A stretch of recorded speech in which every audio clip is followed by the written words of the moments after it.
Buat Susena, sekarang kita masuk pada blok 6, terkait keterangan migrasi dan pendidikan. Dari blok ini akan diperoleh data-data terkait indikator, diantaranya persentase migran seumur hidup dan migran risen, kemudian beberapa indikator terkait pendidikan untuk kebutuhan RPJMN maupun SDGs. Di antaranya seperti persentase anak yang pernah atau sedang mengikuti pendidikan prasekolah, kemudian angka kesiapan sekolah, angka partisipasi sekolah, angka putus sekolah, dan juga indikator-indikator SDGs, diantaranya indikator 412 bintang, yaitu tingkat penyelesaian pendidikan, kemudian juga 461A misalnya, yaitu persentase angka melek aksara penduduk usia 15 tahun ke atas, dan juga beberapa indikator lainnya yang bisa dilihat pada slide. 6 akan terbagi dalam 2 halaman kuesioner.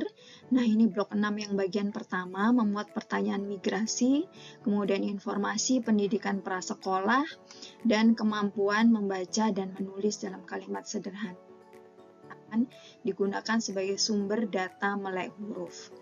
Baik, kita masuk pada pertanyaan migrasi. Informasi migrasi diperoleh dari pertanyaan rincian 601 sampai dengan 604. Dan harap diperhatikan, pertanyaan 601 dan 602 ini diperuntukkan bagi ART semua umur. Kita masuk pertanyaan 601, di manakah tempat lahir responden? Konsep dari tempat lahir adalah tempat tinggal ibu responden ketika melahirkan si responden tersebut. Nah, isikan nama provinsi, kemudian kodenya di mana responden tersebut dilahirkan di kolom 601, kemudian nama dan kode kabupaten di kolom 602. Nah, seseorang nantinya disebut migran semasa hidup bila tempat lahirnya berbeda dengan tempat tinggal sekarang atau saat pencacahan. Nah, ini tidak termasuk kasus numpang lahir, artinya ketika si ibu tinggalnya misalnya di Provinsi Jawa Timur, kemudian numpang lahir di Provinsi Jawa Tengah, artinya dia pulang kampung ke rumah orang tuanya untuk numpang melahirkan.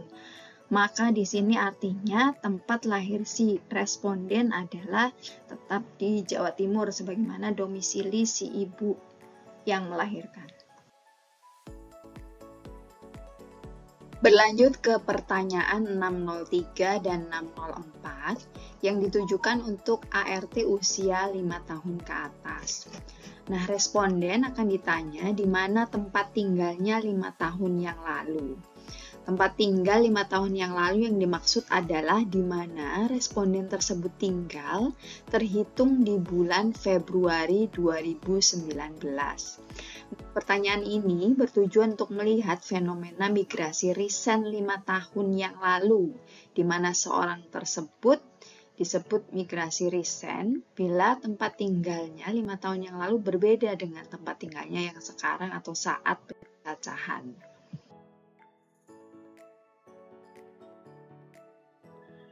Berikutnya adalah terkait dengan pendidikan prasekolah. Pendidikan prasekolah adalah pendidikan yang diselenggarakan sebelum jenjang pendidikan dasar, baik melalui jalur pendidikan formal maupun non-formal. Pertanyaan terkait dengan pendidikan prasekolah terdapat pada rincian 605 hingga rincian 606A.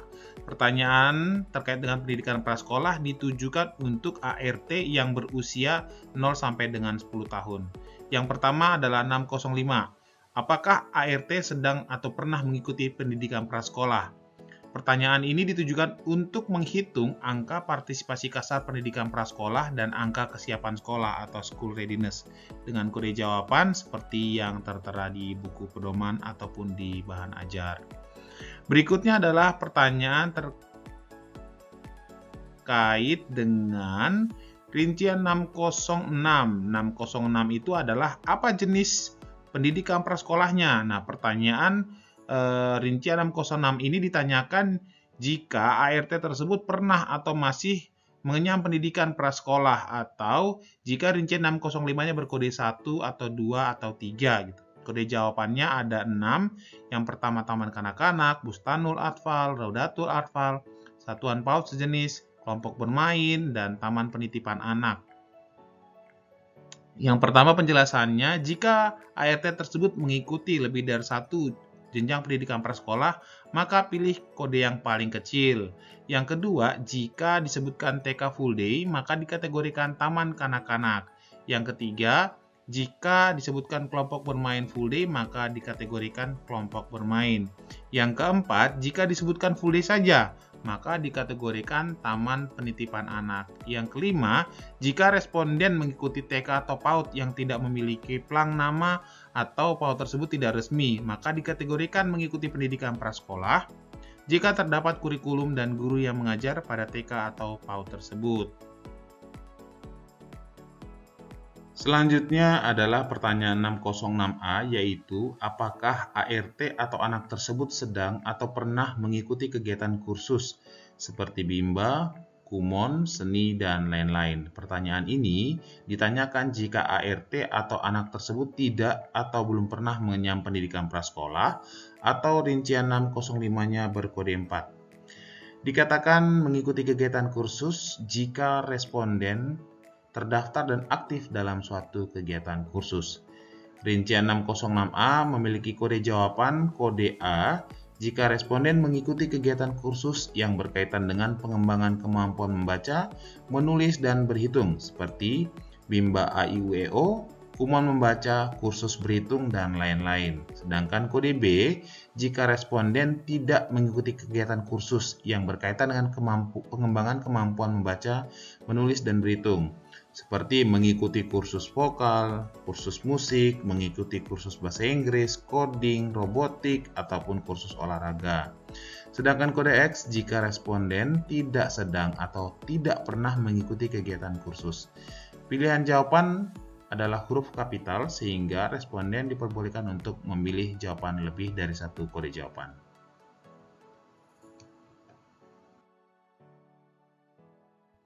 Berikutnya terkait dengan kemampuan membaca dan menulis kalimat sederhana. Nah, pertanyaan yang ditanyakan di sini terkait dengan kemampuan membaca dan menulis huruf Latin, huruf Arab atau hijaiyah, dan huruf-huruf lainnya seperti huruf Jawa, huruf kanji, dan lain sebagainya. Yang perlu diperhatikan bahwa pertanyaan 607 hingga 609 itu ditanyakan untuk ART yang berumur 5 tahun ke atas. Dikatakan dapat membaca dan menulis jika seseorang dapat membaca dan menulis kalimat sederhana dalam huruf Latin, huruf Arab, atau huruf lainnya.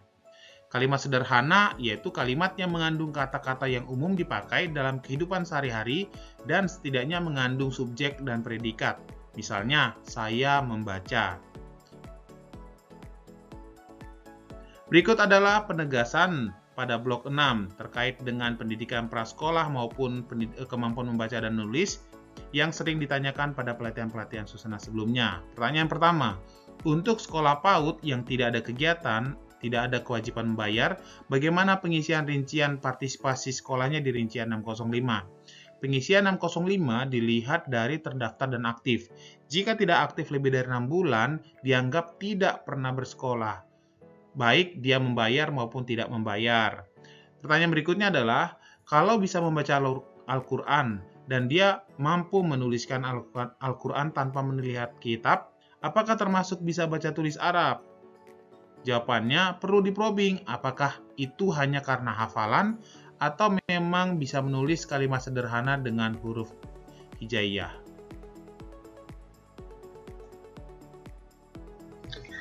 Baik, kita berlanjut ke blok 6 selanjutnya untuk keterangan pendidikan. Keterangan pendidikan pada pertanyaan 610 sampai 621 digunakan sebagai sumber indikator pendidikan pada jenjang pendidikan formal SD, SMP, SMA, dan juga perguruan tinggi. Dan juga pendidikan yang setara pada pendidikan non-formal, yaitu kejar paket A, B, dan C. Kemudian perhatikan pada masing-masing kelompok pertanyaan ini ditujukan untuk kelompok umur tertentu. Pertanyaan 6.10 sampai 6.14 ini ditujukan untuk ART usia 5 tahun ke atas. Nah, kemudian di 6.10 dikatakan bersekolah adalah apabila seseorang terdaftar dan aktif mengikuti proses belajar, baik di satu jenjang pendidikan formal maupun non-formal seperti program kesetaraan paket A, B, atau C. Nah, pertanyaan 6.10 sampai 6.21 ini tanyakan bertahap ya, satu persatu. Jadi jangan hanya menanyakan misalnya ijazahnya saja. Kemudian, pondok pesantren tidak termasuk dalam pendidikan formal maupun non-formal, kecuali pondok pesantren tersebut mengadopsi kegiatan belajar mengajar kurikulum nasional dan terdapat surat keputusan resmi baik dari Kemendikbud maupun Kemenak. Nah, kemudian bagaimana dengan mereka yang tamat atau belum tamat TK tapi tidak melanjutkan ke SD atau sederajat? Nah, mereka ini dikategorikan tidak atau belum pernah bersekolah. Jadi kode 1. Kemudian bagaimana mahasiswa yang sedang cuti? Itu apakah dianggap masih bersekolah? Iya, mereka dianggap masih bersekolah. Kemudian 6.11 ini ditanyakan sekolahnya negeri atau swasta. Sudah jelas ya. Nah, kemudian untuk pendidikan non-formal paket A, B, atau C ini dimasukkan ke kategori sekolah negeri. Kemudian di pertanyaan 6.12, jenjang pendidikan tertinggi yang sedang atau pernah diikuti itu yaitu jenjang pendidikan tertinggi yang sedang diduduki oleh seseorang yang masih bersekolah atau jenjang pendidikan tertinggi yang pernah diduduki oleh mereka yang saat ini sudah tidak bersekolah lagi. Nah, kemudian jika nanti responden jawabannya berkode 13 dalam hal ini SMA ya, harap dilakukan probing ataupun cek bahwa memang benar dia jurusannya SMA, yaitu dengan memastikan jurusannya apakah IPA, IPS, atau bahasa. Nah, ini untuk meyakinkan bahwa apa yang dijawab oleh responden tidak tertukar dengan SMK. Nah, kemudian jika sudah yakin maka berikan tanda cek di sini. Kemudian untuk mereka yang sedang sekolah, terdaftar dan aktif di dua sekolah pada jenjang pendidikan yang sama, maka dicatat di salah satu sekolah saja. Dalam hal ini tergantung jawaban responden, mana yang lebih diutamakan. Nah, kemudian jika dia terdaftar dan aktif di dua atau lebih jenjang pendidikan yang berbeda, maka pilih kode yang lebih besar, artinya pilih jenjang pendidikannya yang paling tinggi. Setelah 6.12 kita bertanya jenjangnya, di 6.13 kita bertanya tingkat atau kelas tertinggi yang sedang atau pernah diduduki dari jenjang di 6.12 tadi. Kode jawabannya ada 1, 2, sampai dengan 8. Nah, 8 untuk yang sudah tamat dari kelas tersebut. Sebagai contoh, misal si A pada saat pencacahan sudah tidak bersekolah lagi ya. Si A ini tamatan SMA, maka rincian 6.13 ini kodenya adalah 8. Untuk jenjang kuliah profesi, S2, S3 itu kodenya sama untuk semua tingkat. Jadi jika responden saat ini pernah atau sedang kuliah profesi, maka berikan kode 1. Jika pernah atau sedang kuliah S2, maka berikan kode 6. Jika pernah atau sedang sekolah S3, berikan kode 7. Kemudian, untuk tingkat atau kelas pada paket A adalah 1 sampai 6, tingkat atau kelas pada paket B dan C adalah 1 sampai dengan 3. Kemudian seseorang yang pernah atau sedang mengikuti tingkat atau kelas tertinggi pada program S1 itu berikan kode 5. Nah, penghitungan-penghitungan ini perlu kita lakukan untuk penghitungan rata-rata lama sekolah.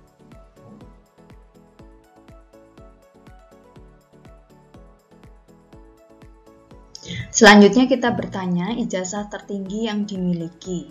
Pertanyaan ini ditujukan untuk memperoleh indikator jenjang pendidikan tertinggi yang ditamatkan penduduk.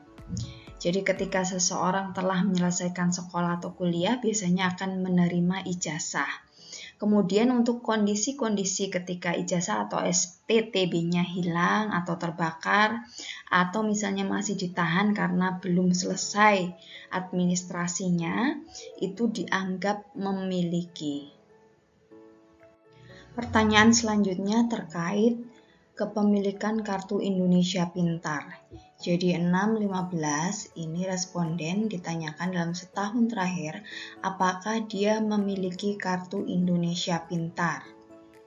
Kemudian di 616 ditanyakan dalam setahun terakhir apakah responden memperoleh program dari KIP tersebut, yaitu program Indonesia Pintar.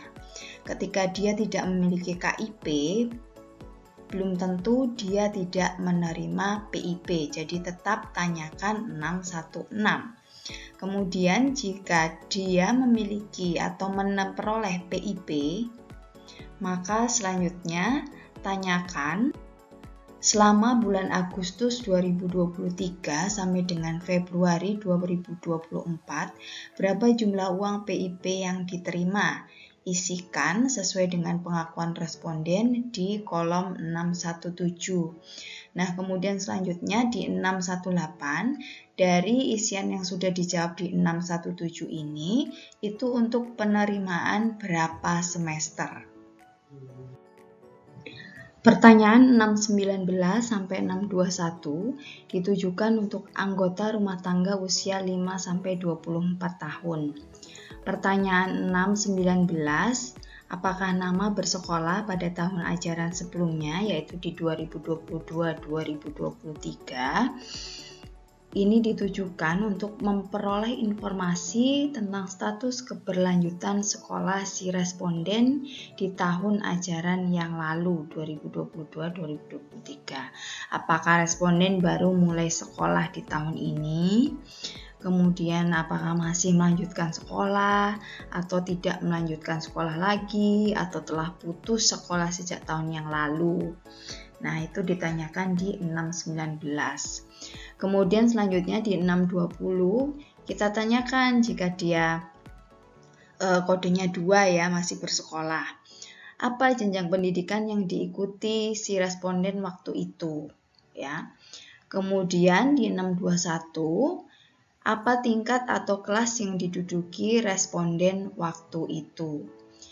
Jadi jika pada tahun ajaran sebelumnya ART masih sekolah, tapi pada jenjang pendidikan yang berbeda, maka di 621 ini diisi dengan tingkat atau kelas yang diduduki ART pada jenjang sebelumnya. Misalnya si Dora ini sekarang saat pencacahan kelas 1 SMP. Pada tahun ajaran sebelumnya dia kelas 6 SD. Maka pada 621 ini isikan kode 6.